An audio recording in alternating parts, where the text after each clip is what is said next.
write about. Trying to figure out what it's all about. Existentialist. Am I worth anything or just discount? I don't know. I don't know. I don't know. That was Great Sounds of Watts Without Sound on WNHHLP 103.5 FM New Haven. Myself, Preston, and my partner in crime, Long Island raised, Elm City made, Mr. EZ BlueZ. Easy. You are always better with introductions because we're not doing the introduction days. It's Three Nerds Venting. This is myself, Easy, and the OG Blurred himself.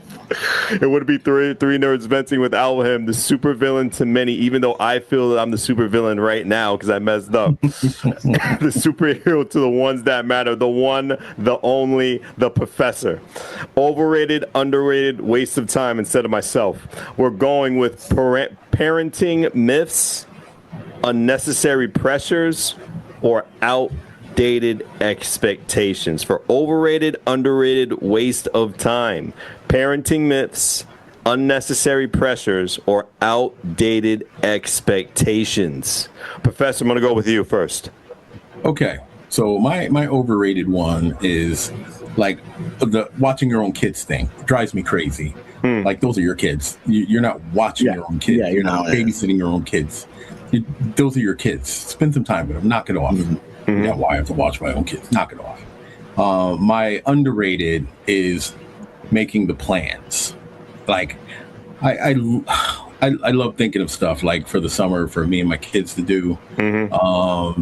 I think more people should spend a little bit more time doing that. There's so much going on in the summer, to spend with, time with your kids. Like, we do like food truck festivals. We go to the different creameries in the state. So, we do different stuff.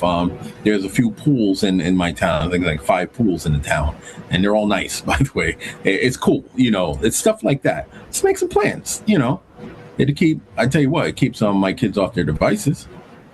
Maybe you want to spend some time doing that. We have a game night. We have our little video games and stuff. And that's a night we do.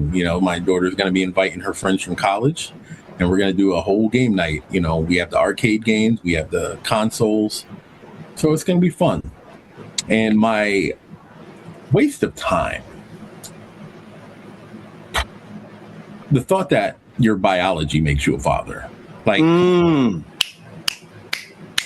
It doesn't. It doesn't. It really doesn't. And biology makes you not a father as well. Like, I've been in relationships where, the person I'm with has children, and I treat them as well as I treat my own children. Of course. You know what I mean? I have students that I treat like my children. You know what I mean? That doesn't make you, like it doesn't. Like, I was recently watching this thing where, there was a video and this woman was complaining, and I wasn't on her side on it. Her stepfather had been taking care of her, right? And paying for everything and, doing whatever. And she was getting married. And her stepfather was actually paying for the wedding. And she wanted her biological father, who hadn't been in the picture or nothing, to walk her down the aisle. And the stepfather canceled everything. He's like, nope. And I don't blame him. I'm with him on this one. I've been your father for all this time, and then out of nowhere he pops up and now wants to walk you down the aisle and give you away. Sure, he can do that. Not on my dime. No, thank you. So those are my picks.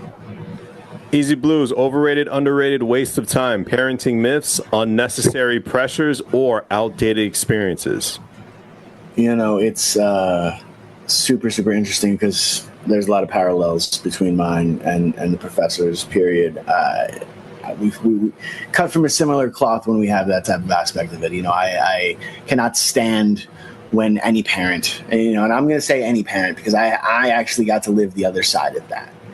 The professor says, tired of, the dads thinking biology makes them a dad, when I've actually lived the aspect of biology making them a mother. When they've literally been nothing more than an incubator. Right. Which is rough. luckily having a partner stepping up and assuming that role has been blessing. But oofa. Nice. My overrated, and I'm not a parent. Okay. My overrated is tradition. It's peer pressure from dead people. Oh, That is my overrated. That is my overrated. My underrated is when your parents don't tell you, but you come to a surprise food, your favorite food of any kind. Right. Like you had whatever day you had, good or bad. You come home, you get your favorite type of meal, home cooked, or your favorite type of meal that's purchased outside the home. Right. Surprise food is definitely my underrated when it comes to parenting myths, and not necessarily. I feel surprise food is just underrated, period. I think surprise food is amazing. But coming from your parents is a whole different kind of feeling. Let's just say you had like a bad, lousy day at school, whatever, and then you come home and then mom has those favorite type of tacos that you love. You know, it kind of makes that night go a lot smoother. You know, coming from parents or grandparents feels different. Yeah. Okay. To my perspective. Yeah. Okay. Waste of time. Looking back at it, my 10-year-old self would hate it, but the adult me appreciates this. What I'm about to say. Okay. Allowance is a waste of time. Can be. You pay. All right. If not done the right way, all right, where you're actually teaching them responsibility and budgeting and all those different kind of things, which is a really tough thing to do. And if you can't do that all, and your kids just got through the day, you're still an awesome parent. You know what I mean? So don't. But there are some times where you can do some fine tuning in those parenting aspects of it, and if you can sit there and give them the guidance to move forward and give them a goal to move forward towards. Like they want that record, and they want to go to the record store downtown in New Haven to buy it. So they know they have to work and do this and get that money together so they can get up. That's a good lesson to show them, because you can't just not make money, unfortunately. And it could backfire though, because I have this cousin. He's departed right now, but what he would do, and it used to piss me off. Right. He used to work a job just long enough to make enough money for what he wanted, and then he would quit that job. Yeah. Oh, word. I see that. It's like, did you not learn the lesson? Like you learn and save money, and then when you need something, then you have the money, and versus. I'll work just long enough, and it was always crap jobs too. Instead of trying to find a job you actually liked, it was like he would struggle and be miserable and stuff doing this job just long enough to get enough money to buy what he wanted, and then buy it, and then be broke again because you no longer have a job. And I never understood that.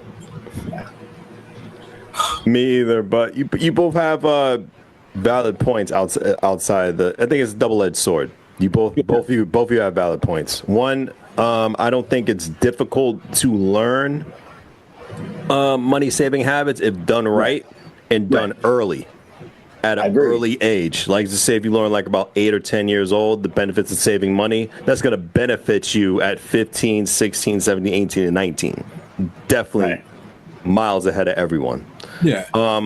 I feel, but from my perspective, as a waste of time, if you're paying for the clothes on my back, the food in my fridge, the lights on, and electric, I should have no problem doing the dishes, taking the trash out, making sure the lawn is mowed, and making sure the house is predominantly clean, because that is minimal to what you do to provide for the household. Right. Very minimal. And everything. If you're giving me simple tasks on what to do, then I shouldn't just beg or require of money. Oh yeah, no. Already doing all above and beyond just for me to survive. Right. That's how I feel. I always looked at it that way, and that's how I did it with my kids. Like, they understood that we all have a part to play. Right. And if I ask you to do something like take out the trash or the boxes or whatever, or clean your room, whatever it was, 100%. they knew that that was their position. You know, that was something that, because I'm working and I'm taking care of whatever. And if you need something, you ask and whatever. So it really depends on the lesson that you're trying to teach. And my lesson has always been, at some point you're going to be on your own and you got to know how to do these things. Right. You got to know how to clean up for yourself. You got to know how to cook. You got to know how to, you know what I'm saying? You got to know, like when they're here, I'm like, I'm not washing your clothes for you. You take it down, you know exactly. where the stuff is. You go wash and dry your own clothes and then, you know, do whatever. Absolutely. You gotta do. Boom. And now it's like automatic. They know that when it's time to do that, they have to do that. So it kind of sets them up. And it's funny because my son did something so unselfish, and I think I mentioned it to you guys. He worked all last year up until Christmas time to save up money so we can buy my daughter a Nintendo Switch 2. Wow. This boy worked extra. He was like not only getting allowance money, but he was also getting he was working walking his lady's dog and doing a little extra this and doing a little extra that. The boy saved $500 on his own. That's good. Yeah, to buy, you know, I put in a little bit with him to, you know, to help him out to make sure he bought it, but he made up all that money himself by working, and he saved. And it was cool because I thought the money was going to burn a hole in his pocket, and because he realized it was going to, he would bring the money to me and ask me to hold on to it. Yeah, because he knew that he would spend it. But I went into it and he was like 400 and something. And I knew the machine was like 500 plus tax or whatever. It was ended up being like 530, whatever. And I put the rest with it. And I was like, you could buy it right now if you wanted to. Let's make it 100%. Happen. But that lesson, he really learned the importance of, you know, working hard and saving up. He did it for something that he really wanted to do, which was a total surprise to me. Not saying he's selfish, but kids that age don't really, they just want stuff for themselves. Yeah. Right. So that was amazing. That was amazing. So, you know, I'm thinking some lesson there. They're learning lessons. Yeah. That says levels about your legacy, though. I hope, because like I said, I'm fortunate to have, you know, very good kids that care about others more than themselves. That makes me happy. That makes me very happy. Professor, what makes a movie feel like a summer movie to you? The explosions, adventure, nostalgia, big crowds, or rewatchability? I think it's a combination of all of them, but the main thing for me is the adventure and the nostalgia.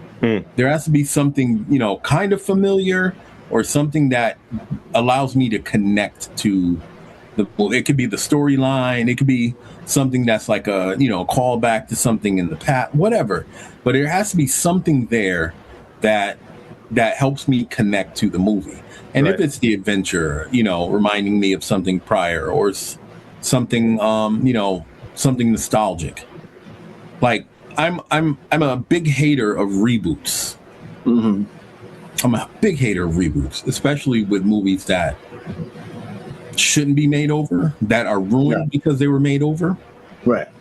Versus movies that have a bit of nostalgia in them. Right. You know, some Easter eggs or what. I love a good Easter egg. You know what I mean? So that, for me, I think that the most important thing for me is like some adventure and, you know, some nostalgia, you know, that you could pull a good story together. So that's my thought on it. What about you, Easy? Again, we don't fall that far apart where we feel about that. You know, it is for nostalgia purposes that really make me want to go to the theater. You know, you know, Spider-Man was the first movie I saw during COVID. You know, of course, I want to see that in the theaters. I saw both of the Black Panther movies in the theaters. This is a beautiful part of culture that should be happening in the theaters, and that's necessary. I just don't feel that there's anything that relevant right now. You know, I feel like we've got so much more going on that no one's really looking at the creative outlet and really taking any type of swings to make history. And maybe I'm just missing out on it, and there's just not enough money going into them for them to have those chances. I've heard things about He-Man, but I've heard too. Yeah, but I've heard things about He-Man forever. Like, it's always been an imperfect franchise. You know what I mean? Like, it's never been the most perfect of things. Now if you mess up a Thundercats movie, we fight. Oh, that's a problem. But yeah, we're lacking some originality, and it's I feel like there's less passion in the summer movies than have been before, and it just makes me not want to go. I'd rather be home. I'd rather experience something else. I'd rather listen to a new record. Or go to a show. I'm so super excited about this one coming up week, because I'm going to be going to Cafe 9 to catch 2 shows. I get to see the Co-Defendants. I get to see Minka. Those are dope ideas and different things to move forward through. So I think theaters should be part of that. Right. It's not good content. What makes a good movie for me, not just a good summer movie, is rewatchability. Mm-hmm. Take me to places where I have to rewind or I have to go back to see what I missed.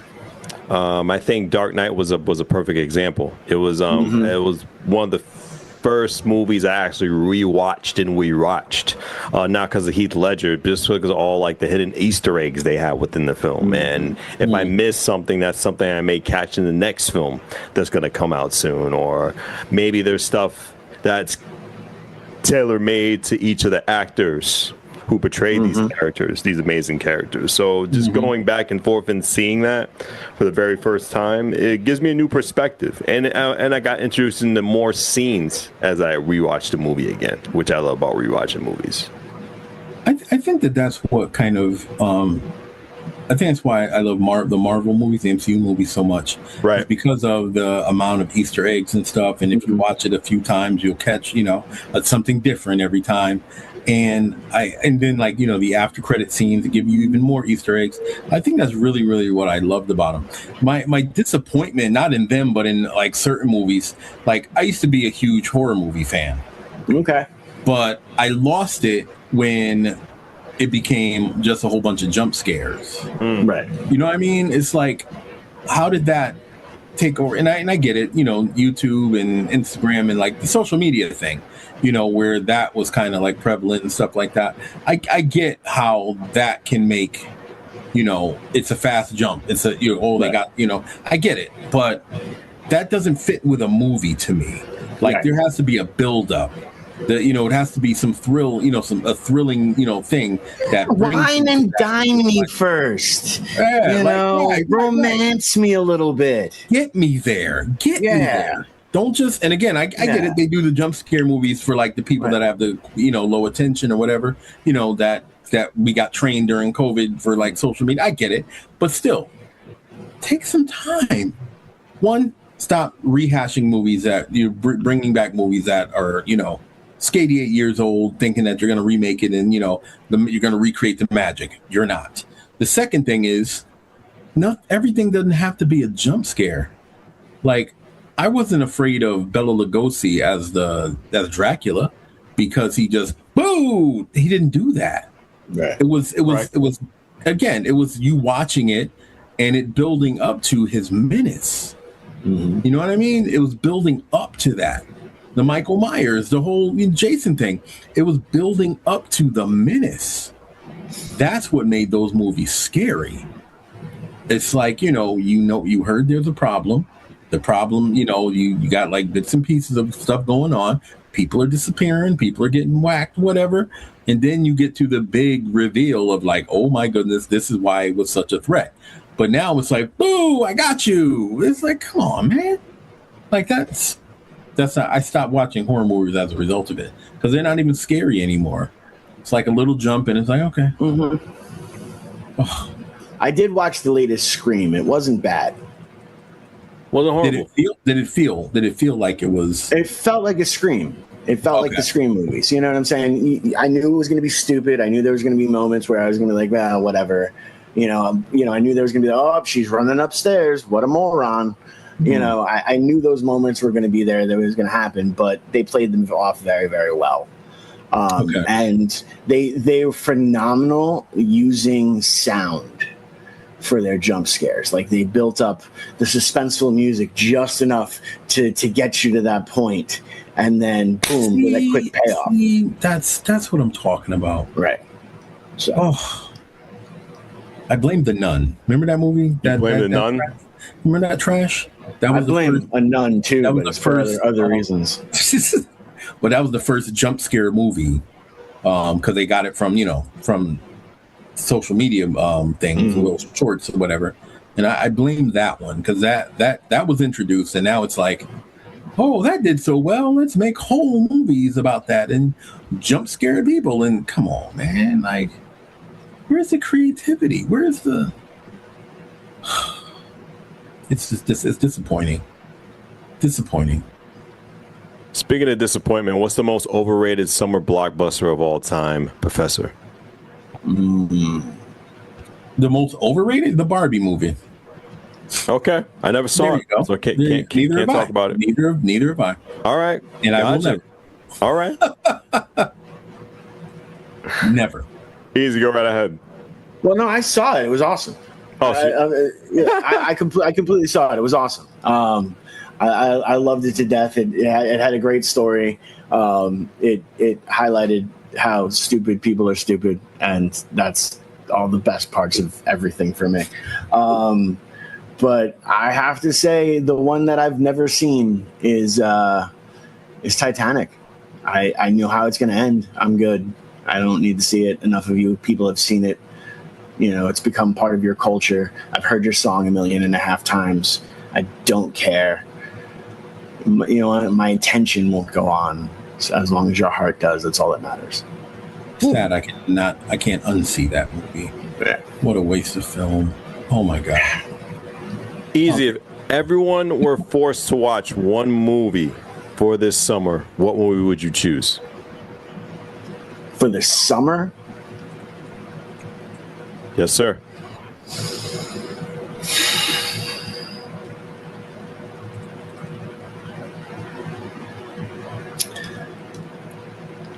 Okay.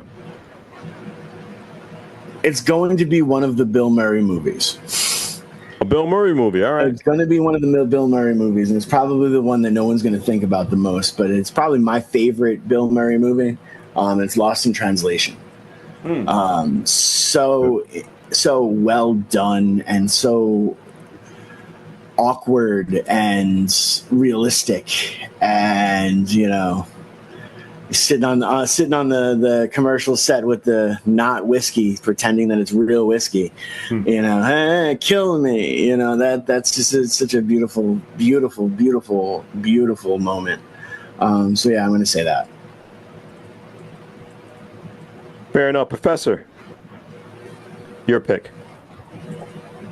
So it doesn't have to be something current, right? It could be anything. On WNHHLP 103.5 FM.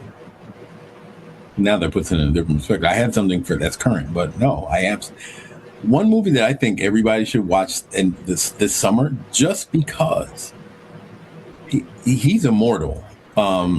Bruce Lee Enter the Dragon. Bruce Lee Enter the Dragon. And so good. Why? Because one, that was in my opinion,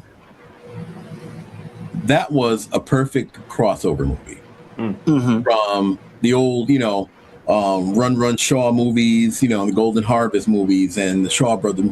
You know what I mean? It was a perfect transition between that and Hollywood.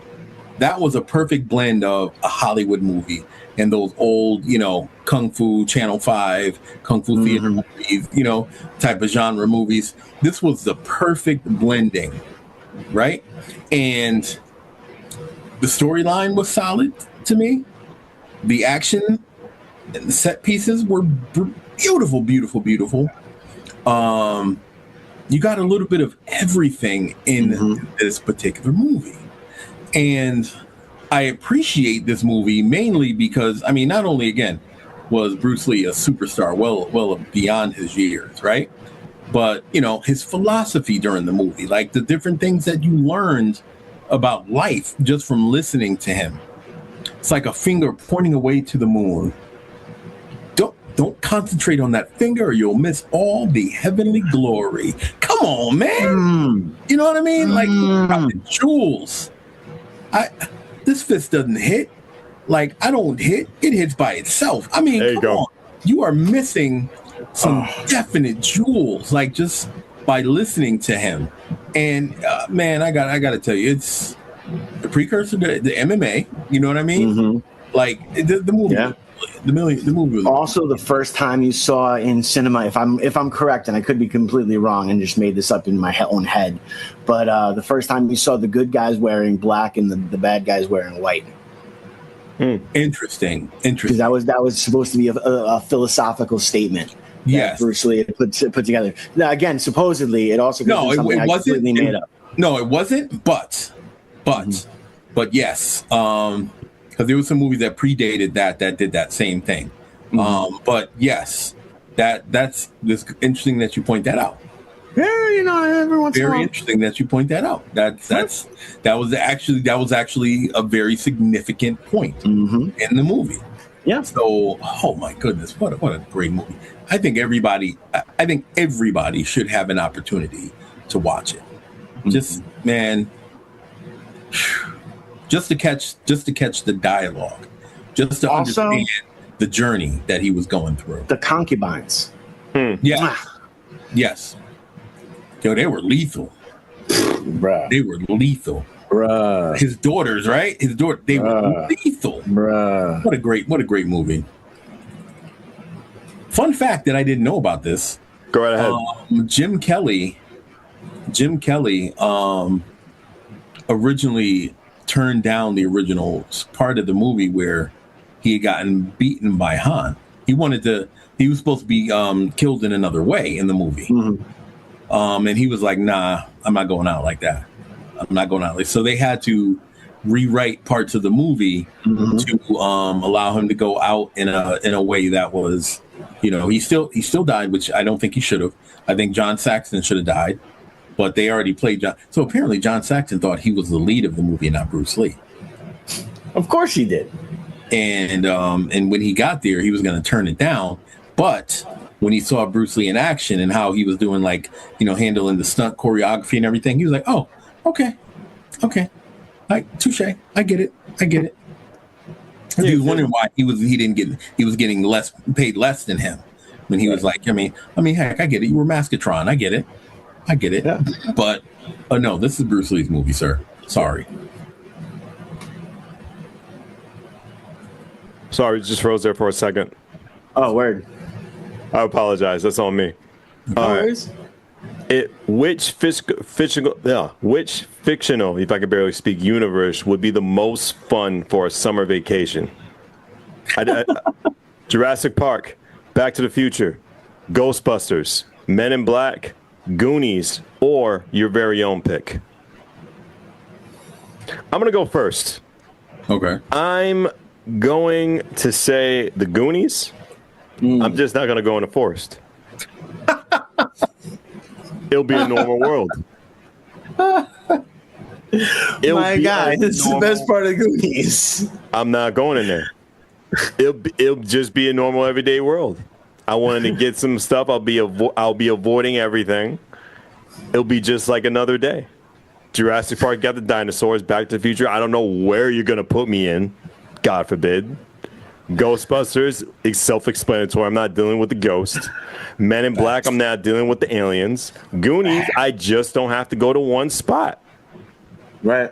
I'm good. I mean, but if you go to that spot, you find riches. And okay. You can not keep all your money house is to where good it money. is. Not all money is good money. Not all money is good money, sir. I'm just saying, sometimes you got to go on the adventure. Okay. The adventure is in my house, safe and sound.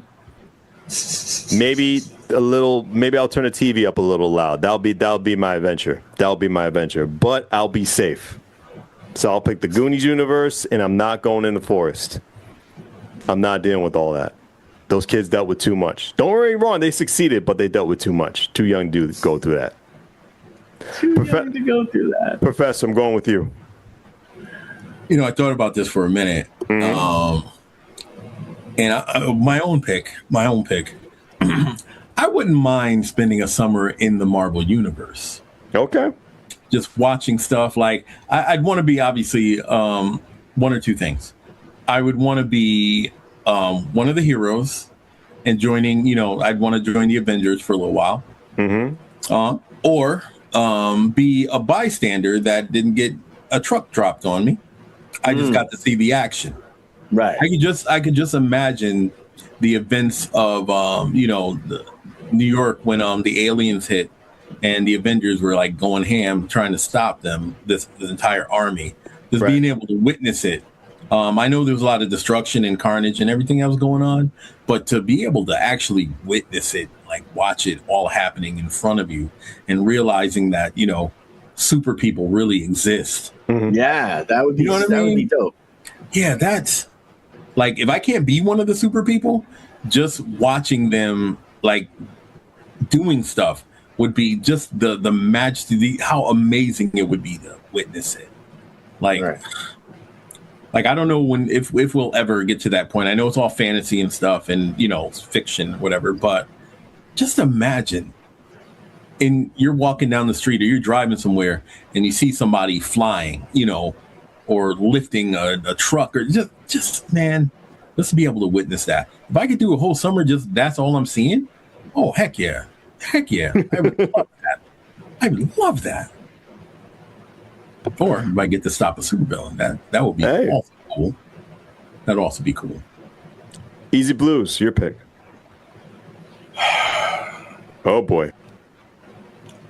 I feel like I've known this for my entire existence, and I will state that I will be putting in my own universe, and it will be the Star Wars universe. And I just feel I've always felt a little bit of Han Solo meets Chewbacca with the beard. I got you. But also more towards the Mel Brooks side of things. Maybe I'm Barf. Maybe I'm Barf. Barf Maybe. following you. So it's those universes. I feel like I would thrive anywhere that I could just totally be insane. It'd be perfect for me. Yeah, I would drink the blue milk. I would drink the blue milk. I want to try it. It's not bad. I tried it at Disney. All right, cool. Okay. It's not bad. I tried it at Disney. But anyway, as we move on, easy. I know we stated this before, but maybe the answer may be different. Best movie soundtrack. Yeah, there's so many really good ones, and of course, we can sit there and say. Personally, for me, the Crow soundtrack is going to be one of the greatest soundtracks of all time. To have, Stone Temple Pilots, Violent Femmes, Henry Rollins, all on this amazing soundtrack that, the pinnacle cultural movies where you have the legend of Bruce Lee and Brandon Lee passing on while making the movie. It's so dark and it's so twisted, and the soundtrack fits so perfectly. It's absolutely incredible. It's going to be always my favorite. Close second or honorable mention, because we always kind of do that, is just the Judgment Night soundtrack, because it's the only soundtrack that has never been like ever before and never will be like ever again. I love collaborations, and I just think that is one of the greatest soundtracks of all time. Professor. So I was purposely trying to stay away from certain movies like Crush Groove and Tougher Than Leather. I'm trying to stay. I wanted to purposely stay away from them because, heck yeah, they have amazing soundtracks. Heck yeah. Right. I wanted to pick a movie that the songs on the soundtrack aren't real songs. They were songs made up for the movie, and they were played brilliantly in the movie. There's this movie called The Idolmaker. I don't know if either of you've seen it. So The Idolmaker is about this guy, played by Ray Sharkey. He's this talent finder, right? Okay. And he takes these people that have like a certain look and have a little bit of talent, and he grows them into these superstars. Okay. So and it's based around the 60s, 50s, 60s, around the 60s. And the first guy he picks up is a guy named Tommy D. He's like the sax player from Jersey, and he has this charisma about him. While he really is not a great singer, but he has this really great charisma. He has the look, he has everything, and he turns them into this megastar. He gets some singing lessons, teaches them some dances and stuff like that, and this guy just takes off. And then that he messes up because he gets a little bit too big. His ego gets a little too big, right? And he starts like messing up really bad. So he replaces him with this other kid, Cesare. I forgot the name of the actor that plays him, but he's a famous actor. But every song that they did from the beginning of the movie till the end of the movie, every song was a banger. Like just the way it was performed and the words, the music that accompanied it, man, it was a brilliant soundtrack. And let me tell you, I can listen to this. Like, this is one of those movies that I can watch every time it's on. Like, I'll seek this movie out. I think I own the movie on DVD somewhere. Right. But this is a phenomenal movie. Right. Well done, but that one, I know it's a little off, and not a lot of people even know the movie. Right. But that is the movie that I think has an incredible soundtrack. I wish those songs were real. That's how cool they were. All right, I'm gonna let you go. Go ahead, Easy. You want to say something?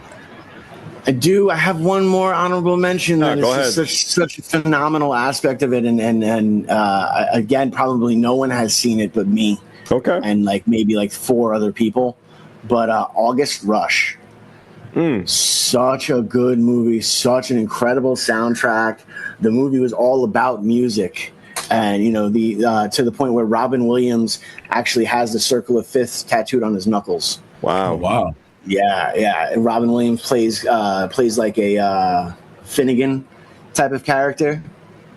A really, really phenomenal, dark. You see some darkness inside of him, but the whole thing was so good, and it's such incredible lines in there. Like, I like music like I like breathing. I got you. Wow. You know what I mean? Yeah, this is stuff that just hit me, or being able to hear a symphony by walking through a crowded street and just hearing the it's this beautiful soundtrack that is in front of us, just all this noise. Such a good movie, such a phenomenal. You guys, if you haven't seen the movie, definitely see the movie. If you can find it, definitely find the movie. Definitely. August Rush. My pick is 1995, Batman Forever. Seal. That's the Prince soundtrack, right? Oh no, that's the first Batman, 1989. Right. Oh, okay. Okay. Yeah, Prince did the music and choreography for that one. Okay. That's like his own scene. But you had Seal, you had U2, you had so many artists. Oh yes, I do remember that one. Okay. And the Batman Forever soundtrack. That's my main Kiss one. From a Rose was on that album. Yeah, Kiss from a Rose. Yeah. Okay. Where you could still sing in karaoke, which is crazy. Yeah. And honorable mention for me. I think you may know this movie, you guys. You're old enough. There was a movie called Bullworth. Yeah. Oh, Ghetto Superstar was on that album. Ghetto Superstar was on the album. Yeah, definitely. Yeah. That was Barry good. was amazing in that. That was a good hip hop album right there. The Bullworth That was a soundtrack. pretty decent album. Yeah, it was pretty good. Oh, and honorable mention Space Jam for a movie soundtrack. You can't go wrong with that. 96. Okay. Like I was thinking, like I said, my honorable mentions were like, Crush Groove and, and Oh, of course. Beat Street and Breakin' and Breakin' 2. They had great soundtracks, but it's all like music that already, music that you've heard.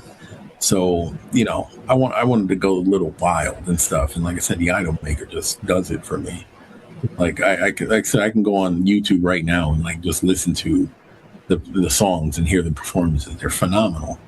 You know what's really like that though right now, and I got to say it's a newer movie and everything, but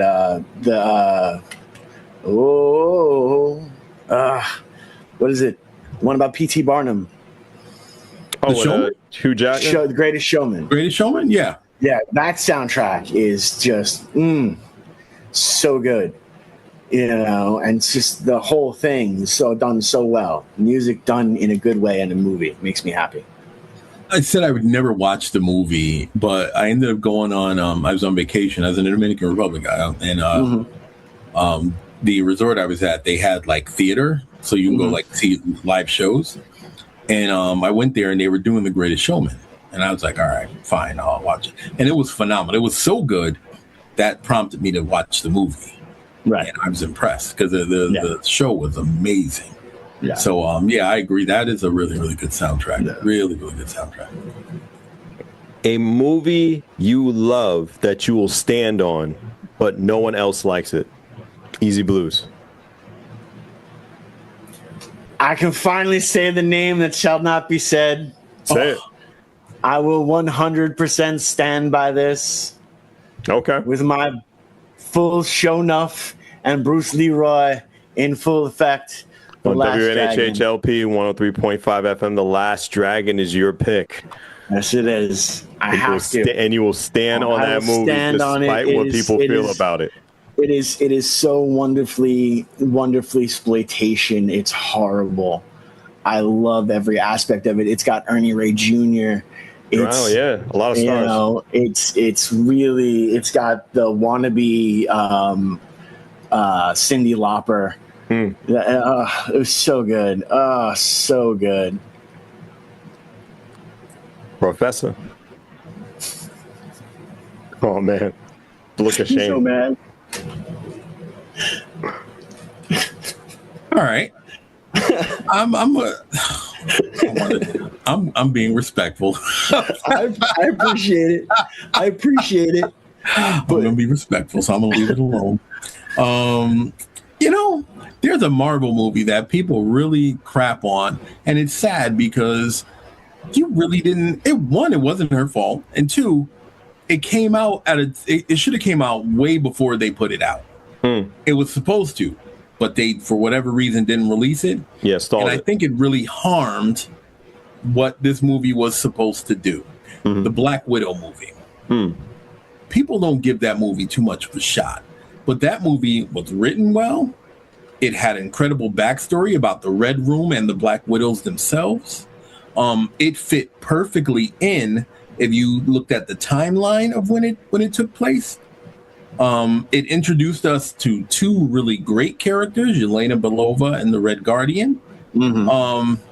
It did introduce one character, which I was disappointed in, but they needed to fill that spot. I'm disappointed that they didn't fill it with the right spot, but I'm not too mad at the Taskmaster. I hated her. But anyway, it shouldn't have been her, first of all. Yeah. But whatever. But I just think that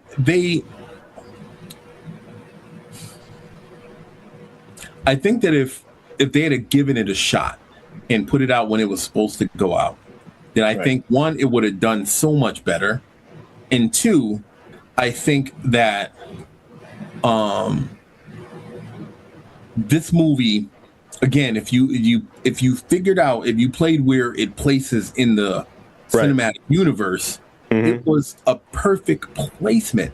It's just releasing it when you were supposed to do it is what the problem was. But this was, I always thought Natasha Romanoff was the great character. I thought that they needed to do a backstory. They needed to do a backstory on her. I don't think that unfortunately, and I'm glad they did the Hawkeye thing as the TV show, because they really didn't need to do much of his backstory, but her backstory was really, really relevant and important, not to the cinematic universe as a whole, but people don't understand, like from the comics, how important the Natasha Romanoff was. She's a super soldier. She had super soldier serum, the whole 9 yards. She's been cloned. She's almost as old as Captain America. As a matter of fact, again from the comic book, when the Winter Soldier was doing his antics and stuff as a super assassin, they were together, like a relationship together. So while she was doing her thing, he was doing his thing. So, I mean, she has ties way back to like her and Daredevil were a couple at one point. You know what I'm saying? So it's like they I know they neglected to add all of that in the show or whatever in the movie. I get that, but the importance of her and the Red Room and everything and all that was really, really important, because you got an opportunity to see something else than like the super soldier serum. And then, you know what I mean? And you got to see. So I honestly think that if they had given it more of a shot and let it do what it was supposed to do, didn't change the story too much, and just followed the way it was, all of this would have made more sense. And then, you know, the new Captain America and I don't know what they call the movie, Captain America 4, though, with Sam Wilson as Captain America, that would have made more sense. The Captain America, the Falcon and the Winter Soldier TV series, that would have made more sense. Right. Weapons Plus, that they haven't even introduced to the show yet, but Weapons Plus is the thing that Wolverine went through. It was also the Hulk and the stuff that Luke Cage had gone through. All of these things, all these different things are connected, and the Black Widow movie would have helped bridge that gap. It would have helped bridge that gap. People don't realize the old super soldier stuff didn't stop with Steve Rogers when Erskine died. No, not at all. You know what I'm saying? So I don't know. I think that movie just didn't get what it. I think more people should have. You know, they should give that movie some more love, for real. And that's from my blurred perspective. As we close out with me, my film that gets a lot of hate, but it's because it's so silly and it's so goofy and it's so wild and the action is intense, and to me it's everything wrapped into one but good. I knew what I was getting into. It's an old movie that was released in the early thousands, and they mimic off that Asian culture, and it's called Kung Pao Enter the Fist. Oh, so good. So Betty. good. So good. Betty. With the cigarette in her mouth. Oh my God. Yo, that dude that played that was Betty. Yes. Like, I'm so mad because I love that movie, but I saw him in the original movie that he was a good bad guy. Oh, definitely good bad guy. But then the satire by doing him, and my name is Betty. Oh my God, it was so funny. So funny, so silly. Yeah. The way they put it together. My God. I just felt like an old homage to back then, because unfortunately the words didn't match the lips, because everything was lip sync, because they were coming over different like that, right? But it really felt that way. Felt that way. Holy moly! It was completely funny, completely silly, completely goofy, and it was just one of those. It was to the point. It made you laugh. You remember the Matrix scene with the cow, though? Oh my God! The cow went up in the air and did the jujitsu. Oh my God! And the milk was flying, and he was doing milk was flying out the others. He was dodging the milk like bullets, like the Matrix. Yeah, that was so funny. Oh my God! But I forgot about. Thank you for that, because now I have to go find it and watch it again. What a great movie that was! It was so stupid, but funny, stupid, like good. That's the point. There's got to be some point of ridiculousness, and I've been running into this more and more lately. Where you just need whimsy. Yeah, absolutely. You need that, because there's been a drought for a very long time. Because you could be goofy, but it can make sense and it can be funny at the same time. Yeah, exactly. And I think that's been very missing within like the past, I'd say about 15 years. Yeah. Yeah. That was a good pick. That's a great movie. I gotta find the DVD or something because man, so funny. Oh my god. But we'll see you next time on Three Nerds Venting. Myself, Preston, and my partner in crime, Long Island Raised, Elm City Made, Mr. EZ BlueZ. And it would be Three Nerds Venting without this gentleman right here. He is the OG Blurred himself, supervillain to many, superhero to the ones that matter, the one, the only, the professor. We appreciate you and we thank you on WNHHLP 103.5 FM, New Haven.